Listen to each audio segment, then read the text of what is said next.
My name is Steve Jones, and I'm seeking re-election to City Council, Place 5 in Gulf Shores.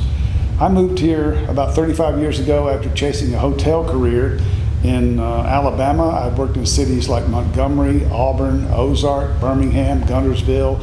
And before that, I had worked in Georgia cities of Albany and Jekyll Island, in Florida cities of Fort Lauderdale, Tampa, and Jacksonville, as far west as Dallas, Texas, Myrtle Beach, South Carolina, Charleston, South Carolina, and even as far north as Scranton. I was, sounds like I couldn't hold a job, doesn't it? Anyway, I was a fixer, a takeover specialist for a very large hotel management company that had contracts in 38 states, and that's where I spent most of my time cutting my teeth in the hotel business. I got tired of that corporate hotel life and decided I would move into the mom and pop type independently owned hotel business, which is what landed me in Gulf Shores, Alabama in 1991 to manage quality in beachside on West Beach in Gulf Shores. Well, I had never been to Gulf Shores before I accepted this position, and about 2 weeks after I got here, I went to the Chamber of Commerce after I'd learned that the hotel was a member, and offered to introduce myself as a general manager, offered any help for volunteerism, whatever the Chamber needed, I wanted to be able to help.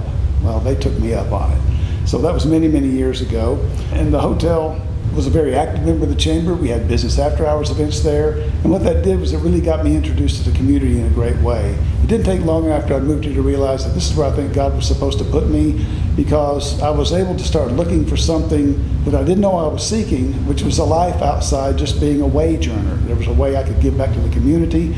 I'd heard that service is the rent that you pay to a community for the space that you take up. Well, I didn't coin that phrase, but it's become part of who I am. My platform for the council is keeping stability in local government by helping establish policies, hire good people to manage and implement those policies, and stay in touch with the people that live here to see that their needs are met, and planning to direct projects that benefit the greater community at large. You have to be visible, available, and responsive, and I try to be all three of those things. First of all, I've always been a hard worker. Whether I was flipping burgers or washing dishes, in everything that I've done, I try to do just exactly what was asked and a little bit more. I'd always been told by my dad that if you do everything you're supposed to do and a little bit more, you'll always advance. Well, I did a little bit more and sometimes a lot more. I've always been a hard worker. You got to pay attention to details, because if you pay attention to details, small things don't become big things. And I'm only one of 6 people that are working toward these goals, but I do my best to pay attention to details, do all the homework and research that I can, so that when I'm making a vote or studying a situation, I've learned all I can possibly learn to do the best job I can to cast an intelligent vote. Any task, whether it's menial or monumental, if I'm picking up trash on the beach or walking through the Walmart parking lot, if there's trash down there, I pick it up. I'm not beneath doing anything, I never have been. But I think one of the most monumental things that I've ever been privileged to be a part of was the Alabama Gulf Coast Zoo. Because when I moved here, it was on the island, it was in harm's way, and I got involved in volunteerism for that organization and wound up on the board of directors. And with a great team, as the chair of that board of directors, we were able to secure property, build a new zoo, and relocate that animal population so they'd never have to evacuate again. That was us doing something to help those that can't help themselves.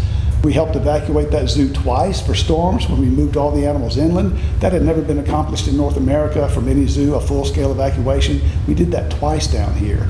The new zoo that was built was the first zoo built in North America in over 20 years from the ground up. So just to be a part, and get to be a part to lead something like that was one of the most important things I think I've ever done in my life. So big or small, you have to pay attention to detail, do everything you can to dot all the T's, dot all the I's, cross all the T's, and make that project be successful. Future community goals are to finish really the projects we've started and yet to start. There are road and street projects that are shovel ready and nearly that are being held up by funding grants and federal dollars that are being chased to help them get funded without placing more debt on our taxpayers. The city has a debt limit. We don't want to get near it, and it's our responsibility to see that the projects we choose stay in budget, that we don't have to write a check that we can't cash. The Coastal Gateway Boulevard, the park that we want to start there, was one of our most important projects. That one had to be put on hold. You know, when we put all this together, it was pre-COVID, and the subsequent years generated all those supplier excuses of supply chain and increased costs and loss of BP money. Budgeted costs here were blown out of the water, and I'm afraid that those BP handouts weren't going to be lowering any prices anytime soon. Unfortunately, that's the world we have to live in now, and it's going to take longer than we wanted to and you want to complete these projects that were already on the drawing board. A great part of our road plan is what I'll call the Gulf Pines bypass. That will take westbound canal traffic completely off of the old Highway 180 and that hairpin turn where the new Ped Bridge is going to land. The cost of that project, of course, soared, but is also fraught with right-of-way issues and land acquisition between the state of Alabama and the Gulf State Park. What's also bad about that is that the issue is taking traffic away from a lot of businesses that are located in the Waterway Village District. That used to be a state highway, and their traffic is down significantly. Now, the city, we need to help more with marketing and wayfinding to keep traffic flowing to those businesses. The Ped Bridge and the subsequent improvements are going to make that area a focal point, but that's still going to be a little bit away. We cannot abandon the businesses there and elsewhere to see that depend on traffic to drive business to their doors. And I'm committed to see if we can't find a way to do more wayfinding and signage to help those businesses that are struggling because of some of the roadway projects that we have complete control over the reroutes. Also, continue support and funding for our fire and police departments. 17,000 people live here, but we serve sometimes maybe 40, 50,000 a day. You have to have a police and fire department that's equipped to handle not just who lives here, but everyone that visits here. We don't invite them, the Tourism Bureau does that, but we meet their needs every day. Ask any fire department employee or any police officer if they don't have the tools or supplies, support they need to get their jobs done. Now, we'll build more infrastructure around Coastal Gateway Boulevard, but we simply can't blow the budget and do it right away. Households run on a budget, your city has to run on a budget, and we cannot, just because we want something done sooner, write a check and put the taxpayers in more debt than they're already having to deal with. Growth is inevitable. It's what happens when you build a place that people fall in love with and want to move here. Growth has been being managed, but of course newer residents do not know that, and even long-term residents don't appreciate what has been done already. For instance, I keep seeing comments that our beachfront is covered up with high-rise condos and you can't see the beach anymore.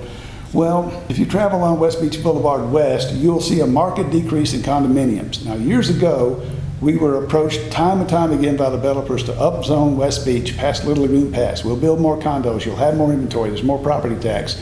We didn't agree, we said no, time and time again. In the last 10 years, only one high-rise condo has been built on the beach in Gulf Shores, and it was just finished, and it's on the eastern boundary right there at the Gulf State Park.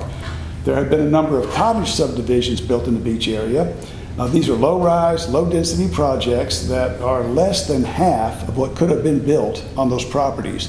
If you had 42 units an acre, most of those are built out at anywhere from 10 to 15 units an acre. Again, they're low-rise, not high-rise, lower density, left people.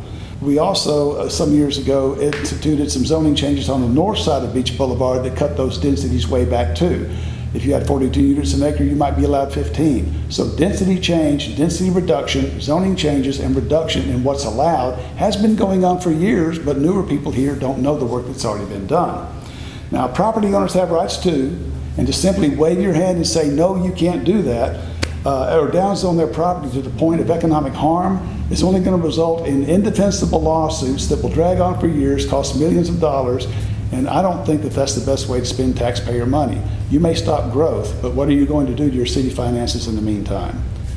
Instead, we have staff and executive staff that meet with and cooperate with developers to try to make their projects better by not stacking them one on top of each other, making them so dense, to have developments that exceed requirements for open space and leisure activities, build safe, complete streets and infrastructures that lead to safe biking and walking. It's not done yet. City Council reviews projects that ask for variances and allowances outside of the zoning ordinance. Underlying zoning, we will fairly and honestly review them all when they come before us, and where it makes sense, probably approve some. But where they don't make sense, we won't, as was the recent case. We did not know about that project before it got handed to us by planning and zoning. Again, these projects follow a process. They begin with the staff, they go to planning and zoning. The planning commission will make recommendations, and the city council and mayor do not always follow those recommendations, but it only gets brought to us after it's been through a full process, which every developer deserves. They have rights like anyone else, and even though it's a risk, if they decide to take that chance, we're obligated to give them that chance to see this thing through the full course. Sometimes projects get approved, sometimes they don't. but we have to be fair to everyone regardless of who they are and where they're from to make sure that our process is honored and that their right to build something within our guidelines has to be honored. Had we halted growth, as many of our candidates seem to be claiming we should have done, a lot of them, they themselves, would not even be living here. So they simply have not studied the history enough to understand the work that has been done and the work that is still being done. Growth is one of the most significant issues facing us, and it is not something we've forgotten about. It's something we think about every day, and that's a promise.